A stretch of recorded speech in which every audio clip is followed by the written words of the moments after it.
ہے کہ کائنات میں جہنم کی مانند ایسے تاریک ستارے بھی موجود ہیں جو روشنی سمیت ہر شے کو نگل جاتے ہیں؟ یہ بلیک ہولز ہیں، یہ حقیقتاً ہیں کیا؟ آئیے دیکھتے ہیں۔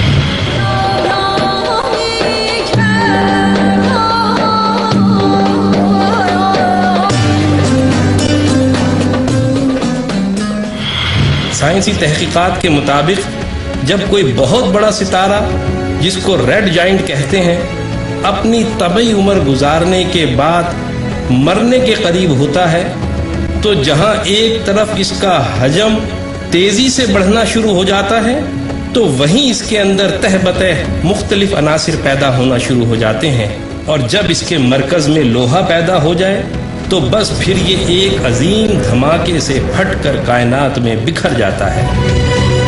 لیکن اس کے مرکز میں شدید ترین کشش کی وجہ سے ایک ایسا کالا بھنور وجود میں آ جاتا ہے جو بعد میں بلیک ہول بن جاتا ہے۔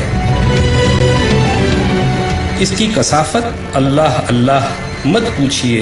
فرض کریں کہ اگر زمین کو چاروں طرف سے دبا دبا کر اتنا چھوٹا کر دیا جائے کہ وہ ایک گولف کی گیند کے برابر ہو جائے تو اس حالت میں جو زمین کی کثافت ہوگی کم و بیش وہی کثافت اس بلیک ہول کی ہوگی۔ اب رہا کشش کا معاملہ، تو یہ اتنی زیادہ کشش رکھتے ہیں کہ پورے کا پورا ستارہ نکل جاتے ہیں۔ اور اگر خدا نخواستہ کوئی بلیک ہول ہماری زمین کے قریب آ جائے تو پھر ہماری زمین منٹوں میں ذرات بن کر اس کا شکار ہو جائے گی۔ بڑی بڑی کہکشائیں تک اس کی شدید کشش کی وجہ سے اس کے گرد گھومنے پر مجبور ہیں۔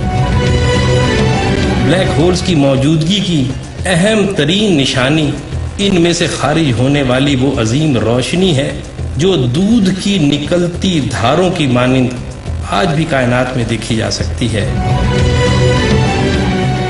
اور اب یہ نظریہ تقویت پکڑتا جا رہا ہے کہ یہ ستارے در حقیقت ایک آسمان سے دوسرے آسمان تک جانے کے راستے ہیں۔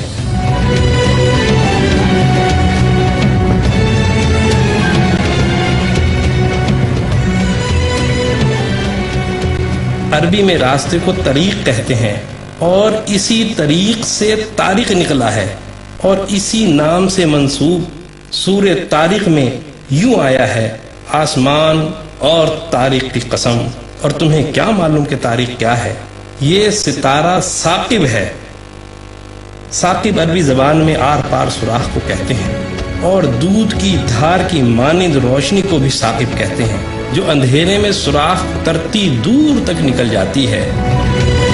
یعنی ان آیات میں اس ستارے کی دو خوبیاں بیان کی گئی ہیں۔ پہلی یہ کہ وہ طارق ہے، یعنی راستہ ہے، اور دوسری خوبی ثاقب ہونا ہے، یعنی یہ کہ وہ آر پار شگاف ہے جس سے دودھ کی دھار کی مانند روشنی خارج ہوتی ہے۔ اور یہ دونوں وہ اہم ترین خصوصیات ہیں جو دور جدید میں دریافت ہونے والے بلیک ہولز کا طرہ امتیاز ہیں۔ پھر یہی نہیں، ایک اور نظریہ بھی پروان چڑھ رہا ہے کہ آسمان یا کائناتیں ایک نہیں بلکہ ایک ہی وقت میں کئی ہیں اور آپس میں متوازی ہیں۔ قرآن نے 1400 سال پہلے سورہ نوح میں اس حقیقت کو اس طرح بیان کیا، کیا تم نہیں دیکھتے کہ اللہ نے کس طرح طباق کے مانند ایک کے اوپر ایک کر کے 7 آسمان بنائے ہیں؟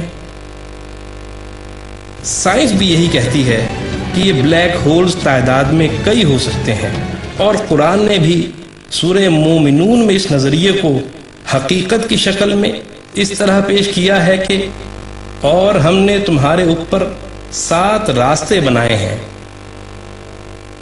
لیکن شب معراج میں ایسی تیز رفتار سواری اللہ نے صرف اپنے محبوب صلی اللہ علیہ وآلہ وسلم کو عطا کی تھی،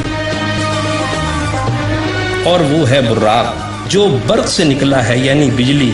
اسی پر سوار ہو کے رسول اللہ صلی اللہ علیہ وسلم معراج کی رات آسمانی دروازوں سے گزرتے چلے گئے۔